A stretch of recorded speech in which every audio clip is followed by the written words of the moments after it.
Kurla railway स्थानक पश्चिम ते मुंबई विद्यापीठ असा दररोजचा प्रवास करणाऱ्या विद्यार्थ्यांना सध्या आर्थिक भुर्दंडाला सामोरं जावं लागतंय।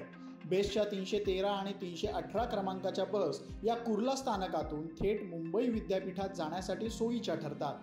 पण मागील काही दिवसांपासून या दोन्ही बसेसची सेवा अनियमित असल्याची तक्रार विद्यार्थ्यांनी केली आहे। शिवाय या बस स्टॉपवर असणारी प्रवाशांची गर्दी पाहता उपलब्ध बसेस अपुऱ्या पडत असल्याचंही त्यांचं म्हणणं आहे। बस वेळेत मिळत नसल्यानं विद्यापीठात जाण्यासाठी रिक्षाशिवाय पर्याय उरत नाही। याचाच रिक्षा चालक फायदा घेत असून लेक्चर चुकू नये म्हणून विद्यार्थी रिक्षा चालक सांगतील ते भाडं देऊन प्रवास करतायत। एक खूप मोठी समस्या आमच्या स्टुडंटसाठी निर्माण झालेली आहे, ती म्हणजे कुर्ला स्टेशन ते मुंबई युनिव्हर्सिटी इथे कॉलेजसाठी जाण्याचा प्रवाससाठी आम्ही जी बसेस यूज करतो ती 313 आणि 318।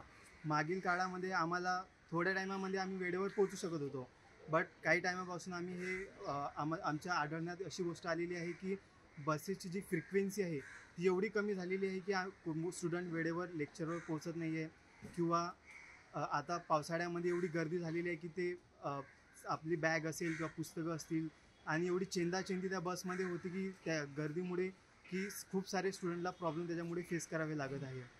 आणि त्याच्यामुळे आम्हाला रिक्षा एक पर्याय राहतो, कारण की वेळेवर लेक्चरवर पोचायचं असतो मुलांना। तर रिक्षांनी बसेस कमी आहे त्याचा एक फायदा घेत आहेत। मला असं वाटत आहे की त्यांनी लास्ट टाईम जेव्हा मी ट्रॅव्हल केला तेव्हा ते पर सीट 60 रुपये घेत आहेत आणि आधीचं भाडं मला वाटतं 20 या 25 रुपये होतं। तर असं ते एक त्यांच्या मनाप्रमाणे आता विद्यार्थ्यांकडून पैसे घेत आहेत सीट भाडं। आणि इथे आलेले आम्ही सगळे विद्यार्थी, कोणी गावावरून आलेलं आहे, कोणी हॉस्टेलला राहतं, तेवढे पैसे नाही आहेत कुणाकडे, आम्ही सगळे गरीब घरातून बिलॉंग करतो। पण मला मी एक असं ऑब्झर्वेशन केलं की कुर्ला आणि युनिव्हर्सिटीचा जो प्रवास आहे त्याच्यामध्ये बेसच्या बसेस अवेलेबल नाहीत। बेसनी बसेस कमी केल्या त्या रूटला, त्याच्यामुळे रिक्षांची खूप महागाई वाढली आहे, त्यांचं भाडे खूप वाढले आहे। तरी बसेसच्या सुविधा नाही मिळाल्यामुळे त्यांना त्याच्या खिशामधून किती पैसे मिळाले। विद्यार्थी हॉस्टेलवर राहतात, बाहेर गावी शिकायला येतात।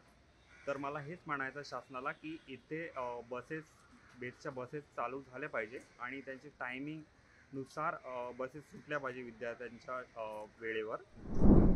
आणि मी रोज कुर्ला ते माझं कॉलेज मुंबई युनिव्हर्सिटीमध्ये रोज प्रवास करत असतो। खरं तर आम्ही मुंबई गावखेड्यामधून आलेलो तिकडे शिक्षणासाठी। तर जेव्हा आम्ही प्रवास करतो कुर्ला स्टेशनपासून ते कॉलेजपर्यंत मुंबई युनिव्हर्सिटीपर्यंत, तेव्हा ते बसेसच्या फेऱ्या असतात बेस्ट करून त्या खूप कमी प्रमाणात चालवल्या जातात आणि त्या बसेसमध्ये खूप जास्त प्रमाणात गर्दी पण पाहायला मिळते आम्हाला। आणि सध्या जे वातावरण आहे पावसाचं वातावरण असल्यामुळे आमचं एक्झाम पण चालू आहेत दुसऱ्या सत्राच्या, त्यामुळं आम्हाला रेग्युलर जाणं येणं असतं। तर जे टॅक्सीवाले आहेत किंवा आपले ऑटो रिक्षावाले आहेत ते जास्त प्रमाणात विद्यार्थ्याकडून भाडं घेतात। याच संदर्भात बेस्टकडे विचारणा केली असता बस फेऱ्या कमी नाहीत, वाहतूक कोंडी होत असल्याने बस फेऱ्या कमी चालतात असं सांगण्यात आलं। वाहतूक कोंडी आणि त्यामुळे बसच्या होणाऱ्या कमी फेऱ्या यामध्ये रिक्षा चालकांची मनमानी, पण याचा नाहक त्रास विद्यार्थ्यांना सहन करावा लागतोय। त्यामुळे त्या समस्येवर प्रशासनानं तोडगा काढणं गरजेचं आहे। लोकमत मुंबईसाठी निधी पेडणेकरचा रिपोर्ट, कुर्ला।